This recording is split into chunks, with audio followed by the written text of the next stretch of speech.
साल है 2026 और अमेरिका और ईरान के बीच का तनाव एक ऐसे नाजुक मोड़ पर आ खड़ा हुआ है जिसने पूरी दुनिया की सांसें थाम रखी हैं।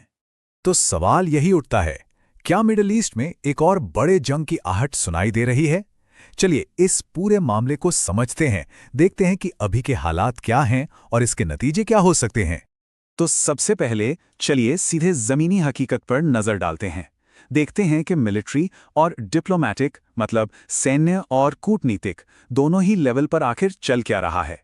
देखिए, दोनों तरफ से मिलिट्री एक्टिविटीज जोरों पर हैं। एक तरफ अमेरिका है, जिसने इस पूरे इलाके में अपनी मौजूदगी काफी बढ़ा दी है। मतलब एयरक्राफ्ट कैरियर्स तैनात कर दी हैं। ये समझिए कि समंदर में तैरते हुए एयरबेस होते हैं। साथ में एडवांस्ड फाइटर जेट्स और जमीनी सैनिक भी भेज दिए हैं। अब इसके जवाब में ईरान भी चुप नहीं बैठा है। उन्होंने भी अपनी नेवल ड्रिल्स यानी नौसैनिक अभ्यास और मिसाइलों की तैयारी को एकदम टॉप गियर में डाल दिया है। अब इस पूरे टेंशन के सेंटर में क्या है? वो है स्ट्रेट ऑफ हॉर्मोज। ये बस एक संकरा सा समुद्री रास्ता है, लेकिन दुनिया की एनर्जी सिक्योरिटी के लिए ये समझ लीजिए कि एक तरह की लाइफलाइन है, बहुत बहुत जरूरी। और इसकी अहमियत को समझने के लिए बस ये एक आंकड़ा ही काफी है। सोचिए, दुनिया का करीब करीब 20% तेल 20% सिर्फ इसी एक रास्ते से होकर गुजरता है। तो अगर यहां जरा सी भी गड़बड़ हुई तो समझ लीजिए कि ग्लोबल ऑयल मार्केट में भूचाल आ सकता है। तो एक तरफ तो ये मिलिट्री टेंशन बढ़ रही है और दूसरी तरफ जिनीवा में न्यूक्लियर डील पर बातचीत भी चल रही है। लेकिन सच कहें तो प्रोग्रेस बहुत ही धीमी है। मतलब जो मेन मुद्दे हैं, जैसे कि ईरान पर लगे बैन हटाना या फिर वो कितना यूरेनियम एनरिच कर सकता है, इन पर बात अटकी हुई है। और इसी वजह से कोई बड़ी कामयाबी हाथ नहीं लगी है जो इस टेंशन को थोड़ा कम कर सके। ठीक है, तो अब ये समझते हैं कि ये मामला सिर्फ एक रीजनल इशू मतलब एक इलाकाई मसला क्यों नहीं है।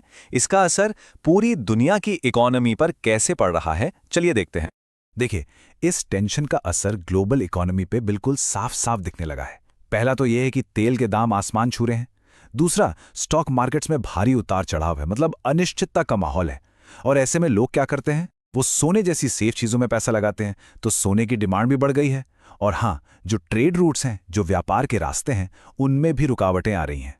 और देखिए, सबसे बड़ी बात यह है कि इसका असर सिर्फ बड़े बड़े देशों की इकोनॉमी पर नहीं पड़ता। जब भी ऐसे हालात बनते हैं ना, तो फ्यूल मतलब पेट्रोल डीजल महंगा हो जाता है और इसका सीधा असर हर आम इंसान की जेब पर पड़ता है, एकदम डायरेक्ट। तो अब बड़ा सवाल यह है कि यहां से आगे क्या होगा। एक्सपर्ट्स जो हैं वो मोटे तौर पर 3 सिचुएशन देख रहे हैं, 3 संभावनाएं। पहला सिनेरियो है एक लिमिटेड मिलिट्री स्ट्राइक का। मतलब अमेरिका कुछ चुनिंदा ठिकानों पर हमला करे। इससे एक छोटी मोटी झड़प तो होगी, लेकिन एक फुल स्केल वॉर, एक बड़े और लंबे युद्ध से शायद बचा जा सकेगा। दूसरा सिनेरियो, और ये सबसे खतरनाक है, वो है एक रीजनल वॉर का। यानी अगर ईरान ने पलटवार किया और अमेरिका के ठिकाने या उसके साथी देशों पर हमला कर दिया, तो ये लड़ाई बहुत तेजी से पूरे मिडिल ईस्ट में आग की तरह फैल सकती है। और फिर है तीसरा सिनेरियो, जो सबसे ज्यादा उम्मीद जगाता है।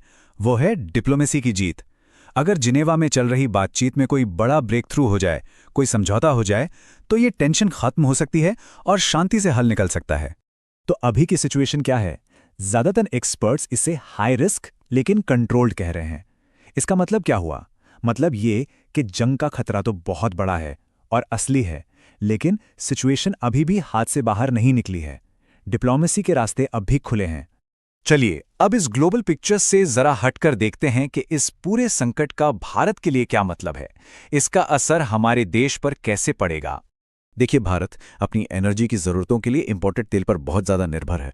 तो सीधी सी बात है, अगर लड़ाई होती है तो तेल के दाम बढ़ेंगे और इसका असर सीधा हम सब पर पड़ेगा। पेट्रोल डीजल महंगा होगा, महंगाई बढ़ेगी और हमारी पूरी इकोनॉमी पर जबरदस्त प्रेशर आएगा। तो इन्हीं सब वजहों से, और क्योंकि हमारे रिश्ते अमेरिका और ईरान दोनों से ही पुराने हैं, भारत बहुत ही संभल कर चल रहा है। हम एक न्यूट्रल स्टैंड अपना रहे हैं, एक तटस्थ रुख, ताकि अपने देश के हितों को बचा सकें। तो कुल मिलाकर मामला ये है कि हम एक दो राहे पे खड़े हैं। एक रास्ता जंग की तरफ जाता है और दूसरा डिप्लोमेसी से निकलने वाले हल की तरफ। देखिए, रिस्क तो असली हैं, इसमें कोई शक नहीं, लेकिन उम्मीद अभी भी बाकी है।